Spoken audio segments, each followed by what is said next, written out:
माता अनुसुईया के आश्रम पर भगवान राम और उनकी भार्या माता सीता पहुंचती हैं।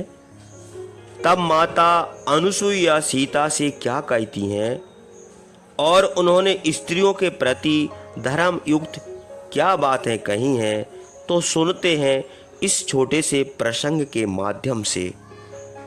सीता ने जाकर पतिव्रता अनुसुईया को प्रणाम किया और अपना नाम बतलाया। सीता ने तपस्विनी अनुसुईया को प्रणाम करके हाथ जोड़कर उनसे कुशल प्रश्न किया। धर्मचारिणी सीता को देखकर उनको प्रसन्न करती हुई अनुसुईया ने कहा, यह बड़ी प्रसन्नता की बात है कि तुम धर्म का पालन करती हो। तुम अहंकार छोड़कर और कुटुंब के सब लोगों को त्याग कर अपने पति के साथ वन को आई हो। यह बड़े भाग्य की बात है। वन में हो या चाहे नगर में, अच्छी हालत में हो चाहे बुरी हालत में, जो स्त्री अपने पति का प्रिय करती है उसी को श्रेष्ठ लोक प्राप्त होते हैं। पति चाहे कुशील हो, चाहे स्वेच्छाचारी हो अथवा धनहीन हो, किंतु अच्छे स्वभाव वाली स्त्रियों का पति ही परम देवता है। हे वैदेही, मेरी समझ में पति से बढ़कर स्त्रियों का हित करने वाला दूसरा कोई नहीं है। पति इस लोक में और परलोक में भी हित करता है।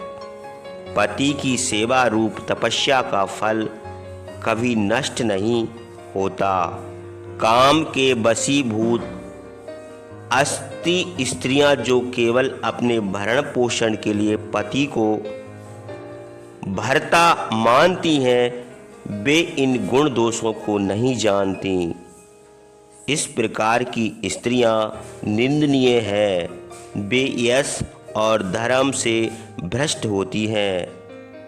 संसार के अच्छे बुरे धर्म जानने वाली तुम्हारे समान जो स्त्रियां पति का अनुगमन करती हैं, उन पुण्यवती स्त्रियों को स्वर्गलोक प्राप्त होता है। यदि तुम पतिव्रता स्त्रियों के नियम का पालन करती हो, हमेशा अपने पति का अनुगमन करो। पति की सेवा को अपना श्रेष्ठ धर्म समझो। इससे तुम धर्म और यश प्राप्त करोगी। फिर माता सीता कहती हैं, निर्जन वन को चलते समय मेरी सास ने भी ऐसा ही उपदेश मुझे दिया था। उनकी बातें मुझे अच्छी तरह याद हैं। मेरे विवाह के समय अग्नि के सामने मेरी माता ने मुझे जो उपदेश दिया है वह भी मुझे स्मरण है। हे धर्मचारिणी, पति की सेवा के सिवा दूसरी कोई तपस्या नहीं है। इस आपके उपदेश से मेरी माता और सास का उपदेश मेरे हृदय में जाग उठा है। सावित्री पति की सेवा करके स्वर्गलोक को गई है। आप भी पति की सेवा के प्रभाव से स्वर्गलोक को जाओगी। संसार की सब स्त्रियों में श्रेष्ठ स्वर्ग की देवी रोहिणी एक मुहूर्त भी चंद्रमा के बिना नहीं देख पड़ती। इस प्रकार की पतिव्रता श्रेष्ठ स्त्रियां अपने पति की सेवा के प्रभाव से स्वर्गलोक में निवास करती हैं। सीता की यह बातें सुनकर अनुसुईया बड़ी प्रसन्न हुई। उन्होंने सीता का माथा सूंघकर प्रसन्न करके फिर उनसे कहा, हे जनक नंदिनी, मैंने अनेक प्रकार के नियमों का पालन करके जो कठोर तपस्या की है, उसी तपस्या के बल से आज तुमको वरदान दूंगी। हे वैदेही, मैं तुम्हारी युक्ति संगत मनोहर बातें सुनकर बहुत प्रसन्न हुई हूँ।